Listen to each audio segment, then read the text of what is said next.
महाराज जी, हमारा प्रश्न है कि एक आम गृहस्थ जीवन में यदि हमारे सनातन दर्शनों के बारे में अगर ना भी पता हो तो क्या भगवत प्राप्ति के मार्ग पर चला जा सकता है? बिल्कुल चला जा सकता है। कुछ ना पता हो, 2 अक्षर बस डाल लो, राधा राधा।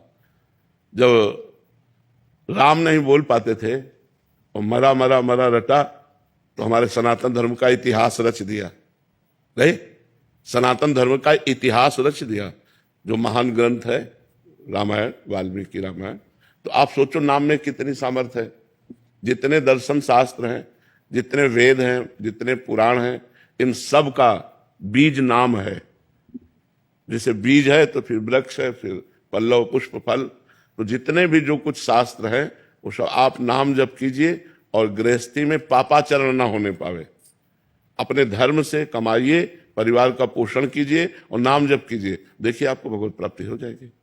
नाम जप निरंतर करना, भगवत चिंतन निरंतर करना।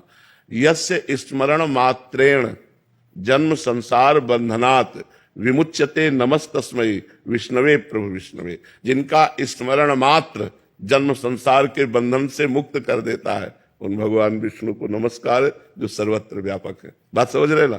यस्य स्मरण मात्रेण, भगवान ने कहा अनन्य चेता सततम यो माम स्मरति नित्य सा तस्याहम सुलभा पार्थ नित्य युक्त योगिना। जो मेरा अनन्य चित्त से सदा स्मरण करता रहता, मेरे में युक्त होकर, मैं उसके लिए सुलभ हो जाता हूं। सुलभ मतलब सहज में भगवत प्राप्ति हो जाती है। तो ये बात है। अब विद्वान है तो चाहे जितना शास्त्रों में दौड़े, पर आप घंटा 2 घंटा शास्त्र पढ़ेंगे, फिर इसके बाद अगर नाम जप नहीं है तो फिर असत चिंतन में आ जाएंगे। कितनी देर आपकी ज्ञानमयी बुद्धि काट पाएगी माया को? तो नाम जप। जासु नाम भव भेषज हरन घोर त्रैशूल। जिनका नाम इस संसार भवरोग की अचूक औषधि है, नाम जप। इसीलिए अब मतलब बहुत सोच समझ के नाम के विषय में हम चर्चा करते हैं, क्योंकि बचपन से भगवत मार्ग में आए तो वेदांत शास्त्र भी जो भगवान की कृपा से पढ़ने को मिला, और वेदांती महापुरुषों का भी संग मिला, गंगा किनारे काशी और सब। तो सब साधनों को देखते हुए ये सार बात हमारे दिमाग में भगवान की कृपा से आई। इसलिए हम सबको हर प्रश्न का उत्तर नाम है, हर प्रश्न का उत्तर नाम में है कि अगर आप चाहते हो, जो भी चाहते हो, नाम जप करो, सब ठीक हो जाएगा। नाम जप करो और करके देख लो ना, ठीक हो जाता, हमसे कह देना। लेकिन दीर्घकाल सातु दीर्घकाल निरंतर सत्कार सेवितो दृढ़ भूमि, उस नाम को दीर्घकाल तक निरंतर आदर सहित जप करो, तब आपको पता चलेगा। ऐसे 2-4 महीने जप किए और नाना प्रकार के सुख दुख के थपेड़े आए और छोड़ दिए तो फिर अनुभव नहीं कर पाएंगे। सुख दुख में बराबर नाम जप चलता रहे, तब आगे आप बढ़ पाएंगे। श्री हनुमान जी महाराज की साक्षात्कार करने, उसके लिए यदि आपकी कृपा हो जाए, श्री राम जो उनको नाम प्रिय है, अगर वो नाम आपसे मिल जाए महाराज जी, तो हनुमान जी का साक्षात्कार करने के लिए रामचरित सुनिबे को रसिया।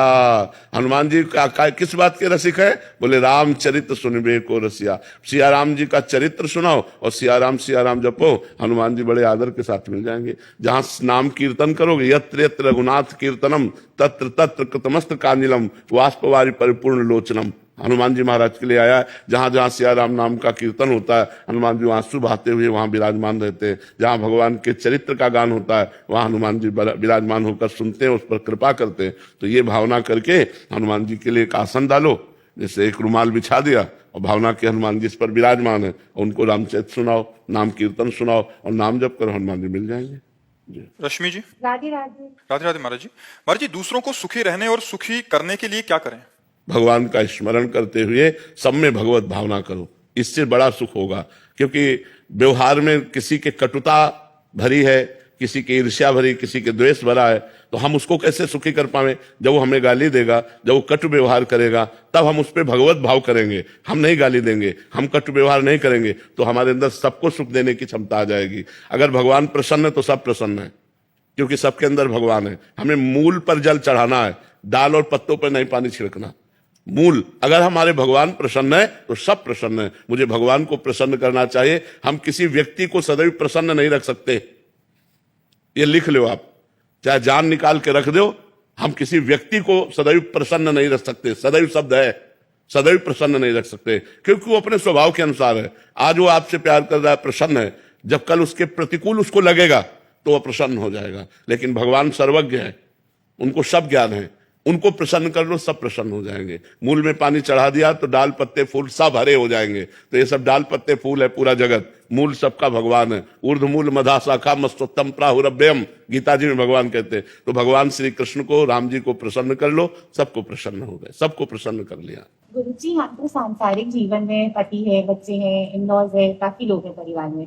तब सपोज कभी कुछ बोल दिए, गुस्सा कर दिए, तो क्या मैं सिर्फ राधा राधा राधा ही बोलती हूँ? बस, तो कुछ रिएक्ट नहीं करूँ? बस बस बस नाम जप करते रहो और सब में भगवत भावना करो। पति में भी पावर भगवान है, पुत्र में भी पावर भगवान है। अगर भगवान ना हो तो पति पुत्र के शरीर में हलचल नहीं हो सकती।